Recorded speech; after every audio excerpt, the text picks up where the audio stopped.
Anak kecil itu membuka sebuah pintu. Kemudian secara perlahan anak itu mulai berjalan. Tiba-tiba saja muncul kedua tangan di antara kedua kakinya. Tangan yang mempunyai mata. Membuat anak itu terkejut seketika membalikkan badan. Terlihatlah sosok pemilik tangan tersebut. Membuat anak itu ketakutan dan berlari. Kemudian anak itu bersembunyi di dalam sebuah ruangan dan menutup pintunya. Dari luar ruangan, pintu didorong secara kuat, membuat anak itu tak kuat menahan. Kemudian, terlihatlah sosok kepala yang teramat besar. Berikut adalah potongan skin dari film The Great Yokai War. Baiklah, tanpa bercakap lama-lama lagi, mari kita simak alur ceritanya. Anak ini bernama Kei. Pagi itu, dia sedang menikmati sarapan sebelum pergi ke sekolah, ditemani adiknya yang bernama Dai.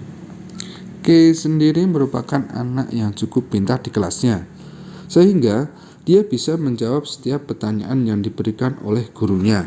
Pada sore hari sepulang dari sekolah, bersama teman-temannya, kakak beradik ini memasuki tempat yang dikeramatkan di daerah tersebut. Sementara Dai menunggu di luar, Kei bersama teman-temannya masuk ke sebuah bangunan yang di dalamnya terdapat sebuah persembahan. Kemudian Kei bersama teman-temannya mengambil sebuah cawan yang berisikan beberapa gulungan kertas. Dibukalah gulungan tersebut, yang ternyata di dalamnya terdapat sebuah tulisan. Ketika Kei membuka gulungan yang dia ambil, Kei hanya menemukan sebuah kertas kosong yang berwarna merah.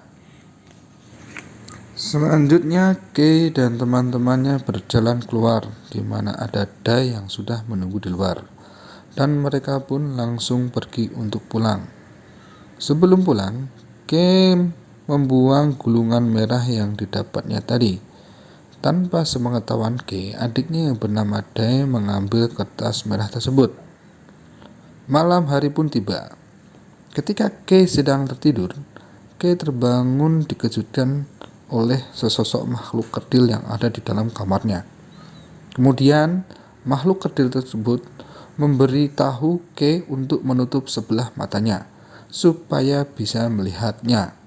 Diberikannya sebuah daun yang digunakan untuk menutup mata sebelah Kei, membuat Kei lari ketakutan dan keluar kamar. Tapi yang terjadi, Kei malah seperti pindah ke dimensi yang lain. Di sini Kei merasa kebingungan, membuatnya penasaran sehingga mencoba melewati pintu lagi. Dan ketika dia mulai berjalan melewati pintu itu, muncullah kedua tangan di antara kedua kakinya.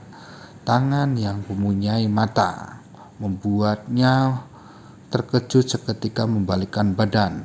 Akhirnya terlihatlah pemilik tangan tersebut. Kemudian Kei berlari memasuki sebuah ruangan. Ditutuplah pintu tersebut. Namun dari luar, pintu tersebut didorong secara kuat, membuat Kei terhempas dan menggiring Kei ke dalam sekumpulan para makhluk-makhluk aneh. Kei pun melihat makhluk di sekitarnya mempunyai bentuk yang tidak biasa, seperti leher panjang, mata besar, dan lain sebagainya. Masih banyak lagi makhluk-makhluk aneh di situ. Ternyata kejadian itu bisa membuat Kei jatuh pingsan. Kemudian, Kei pun dibangunkan oleh makhluk-makhluk tersebut. Diajaklah berkomunikasi oleh para makhluk itu yang menamakan diri mereka yokai. Yang ternyata para yokai ini sebenarnya mau meminta pertolongan kepada Kei, yang dipercaya bahwa Kei ini adalah keturunan Wanatabe no Suna.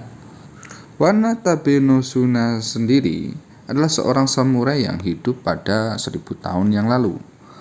Di sini Kei pun menanyakan sebenarnya apa yang terjadi. Kemudian Kei pun diajak oleh salah satu yokai untuk melihat sebuah kongres yang dihadiri oleh yokai sedunia. di mana dalam kongres tersebut para yokai membahas tentang sebuah ancaman dari makhluk yang bernama Yokaiju. Yokaiju sendiri adalah makhluk yang berasal dari sekumpulan dendam dengan tinggi kurang lebih 300 meter, yang dimana makhluk ini menuntut untuk dikembalikan ke lautan.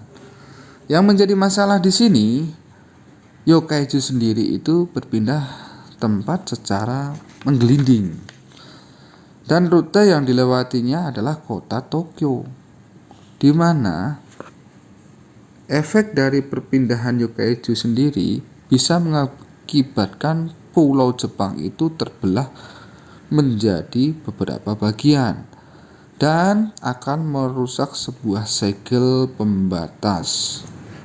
Dari sinilah akhirnya para yokai pun sepakat untuk memanggil Lord Bujin yang sedang tertidur. Dan untuk memanggil Lord Bujin sendiri, para yokai percaya kalau hanya anak dari keturunan Wanatabe no Suna lah yang bisa melakukannya. Kemudian para yokai pun mulai melakukan pencarian anak tersebut dengan cara memasang kertas gulungan pada cawan persembahan tadi, yang ternyata kertas tersebut ditemukan oleh Kei. Dari sini diketahui kalau Kei adalah keturunan Wanatabe no Suna. Namun tiba-tiba saja di sela-sela Kei dan para yokai ngobrol, muncul adik Kei yang bernama Dai dengan mata tertutup satu dan membawa kertas merah di tangannya, membuat yokai berpikir kalau Dai lah anak tersebut. Kemudian Dai pun dibawa oleh salah satu yokai. Seketika Kei tiba-tiba saja kembali ke kamarnya. Tapi di sini Kei menemukan daun yang digunakan untuk menutup matanya tadi, dan dipakailah daun itu lagi ke mata Kei. Dan benar saja, Kei melihat Dai dibawa pergi oleh yokai tersebut, dan Kei pun berusaha mengejarnya. Dalam pengejaran, di sini Kei bertemu dengan yokai yang mempunyai 2 buah tanduk di kepalanya.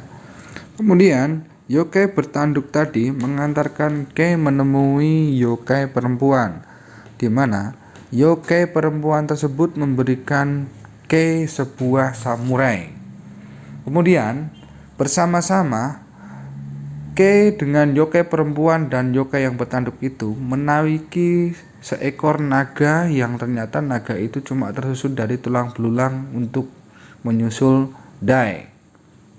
Dan tiba-tiba saja di perjalanan mereka diberhentikan oleh yokai lainnya.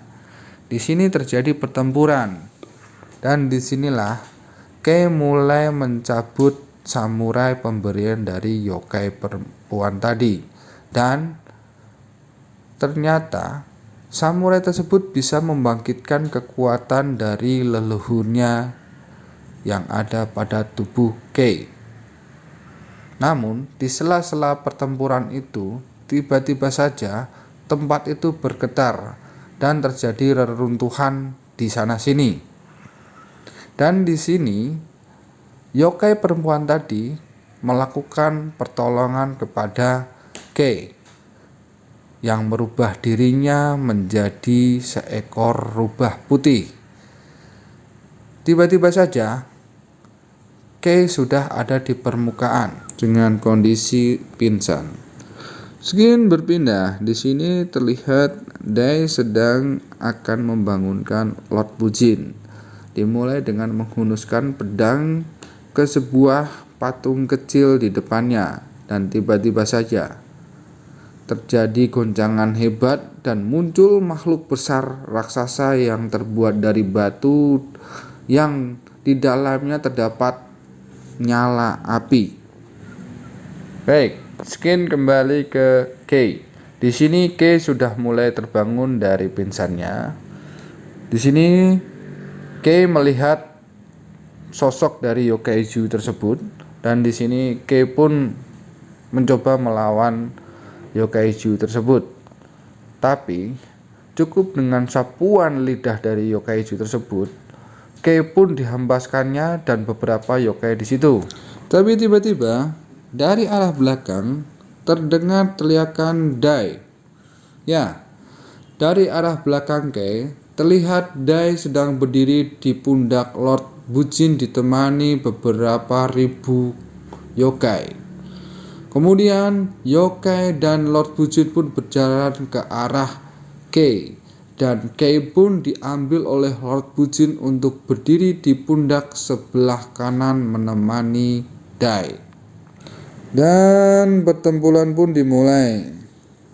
Lord Bujin pun mulai mencabut pedangnya, yang ternyata pedang itu bisa memanjang dan mengeluarkan api.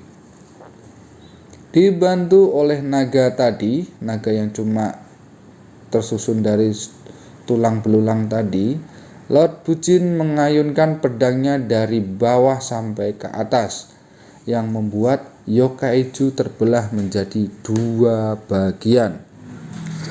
Ternyata belum cukup sampai di situ. Yokaiju yang sudah terbelah menjadi 2 tadi tiba-tiba menyatu kembali, menimbulkan pusaran angin yang kuat.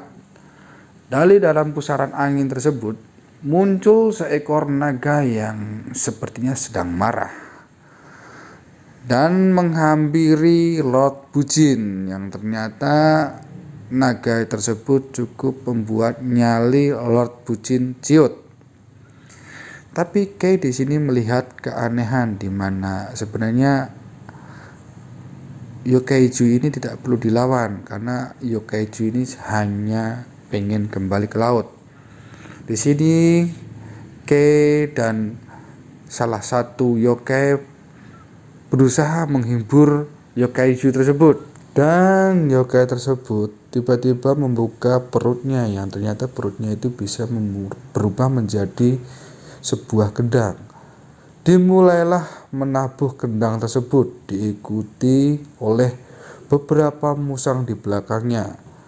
Di sini Kei mulai bernyanyi untuk menghibur Yokaiju, dan benar saja, mendengar nyanyian dari Kei, tiba-tiba saja Yokaiju itu berubah menjadi sebuah pohon sakura yang sangat besar, membuat para yokai yang lain bersorak gembira karena mereka berpikir mereka sudah berhasil meredam dendam dari makhluk yang bernama Yokaiju tersebut.